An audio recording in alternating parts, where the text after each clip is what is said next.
Today we are going to talk about head and heart coherence. What is it and why is it important? Well, we live in a society where our head intelligence is seen as superior to our heart intelligence. We base our curriculum and school systems off of the intelligence of the brain. That's when you're a smart kid, if you can use your brain. But if you're using your emotional brain from your heart, that's not really seen as anything significant. When actually, we have more neural signals going from our heart to our brain than our brain to our heart. So when we're listening to our brain more than our heart, we're actually not really getting an accurate depiction of what we want or what's going on inside of our body. And it becomes a daily habit that we now live our lives making decisions based off of our brain. So we're taking in external stimuli, internal stimuli, and our past memories and our fears and our likes, and then we blurt out an answer to a question or we act a certain way. And sometimes we're like, ugh, why did I do that? I know I shouldn't have, but I did it anyway. Where is that coming from? And then you say, okay, I'm not gonna do that anymore. And the next day comes and you do the same thing and the same thing. And it creates this vicious cycle of these actions that now become your personality and now is your personality. And you don't understand why you can't break this pattern. It's because you're overriding and listening just to your brain, and you have shut down the heart intelligence coming up to the brain. And when those two systems are not working together, mayhem ensues. And then we can get headaches, we might not feel that good. But let me tell you, there is a solution, and it resides right in your rib cage, and it is to listen to your heart. Your heart actually has a brain. It's called the intrinsic nervous system. It can produce epinephrine, norepinephrine, and dopamine, and it also can speak to our brain through 4 types of communication. It can speak neurologically, right through the nervous system, biochemically through different hormones that it's able to release, biophysically from its pulsing, and energetically through the electromagnetic field that it creates. So when we are in a head and heart coherence, we are listening both to the head and the heart, allowing the heart to feed the brain through a system and then the brain to feed through the reverse system. So there are afferent nerves going up into the brain and efferent nerves going down. It's like a symphony, an orchestra.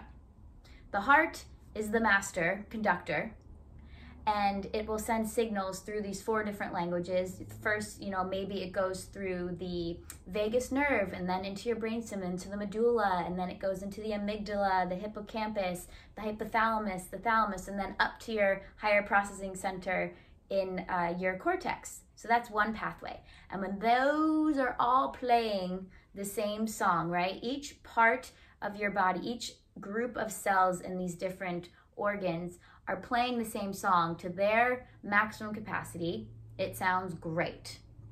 But if something is out of tune or somebody's playing a different song, how does that sound? It's like my 4th grade concert band. You get that like squeak, squeak, squeak. So shout out to all the parents who sat there and clapped and smiled anyway, even though it sounded awful. That's kind of what happens inside of us when we make decisions based on just our head and not listening to our heart. It's a very incoherent, squeaky 4th grade band song. And then we get a headache and don't feel good. But when we are able to listen to our heart or have this emotional resonance happening, we can then have a beautiful song to play.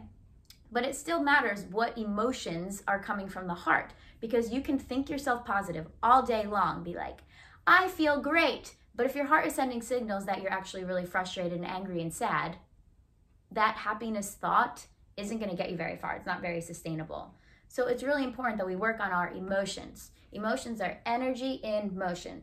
That energy in motion can be played through negativity, through fear and doubt and frustration, and then our body physiologically responds, and then we're heavy and tired and drained when we've just been thinking about something that we didn't want to have to deal with, or a relationship issue that just drains you all day. Or if we're truly grateful and kind and happy and joyous, that sends different signals up to our brain, and then we feel lighter, we go about our day much better, we can think clearly, we're not getting sick as often, people actually want to be around us.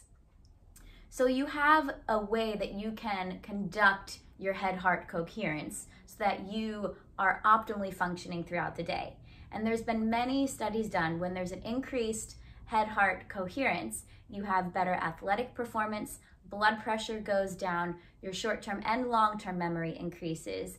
They found that in veterans, the PTSD has gone down, your creativity is booming, and you just feel like your day goes so much better. So, how do we do this head-heart coherence thing? There's a couple of ways, but one way that I like to do is place your hands over your heart, close your eyes, and pretend that you have nostrils on your heart. And start to breathe from those nostrils in your heart. So a lot of your attention and focus is going to that place. I like to add a color too. So I'm inhaling, I see blue right now, and then I'm exhaling out that blue. And every time I inhale and exhale, that blue air from my heart is starting to expand into all the areas of my body. And do that for about 5 minutes, and just notice how you feel after and how you go about your day. That is a quick and effective way to start allowing your heart to take control over the conversations that are happening between the systems in your body. And my ultimate favorite way right now is through the help of cacao. The wonderful plant medicine, ceremonial grade cacao, is chocolate essentially in its purest form. And cacao's most notable attribute is to be a heart opener. And she does that from the physical level all the way down, or not necessarily down, but another level of it is the energetic level. So depending on the spectrum that you like to look at things on. Physically, she's opening your heart because she's a vasodilator. So we're having more blood pumping. That's that biophysical communication to our brain. She's able to release chemicals and enhance the chemicals that we release in our own body. And energetically, she's expanding this electromagnetic field that people around you can start to feel as well. Electrical impulses going up to the brain creates a magnetic field, and that can be felt around us. So cacao is an excellent way to build your innate head-heart coherence. And I like to drink cacao and meditate or dance or journal. And if you drink cacao in community, you've now created this social coherence. So you want to do it with some friends or in a work environment. If you have a business meeting, I think a cacao ceremony is an excellent way to start a business meeting, because now you're all more open, aware, clear, and able to work together on either solving a problem or coming up with a new idea for whatever you have going on.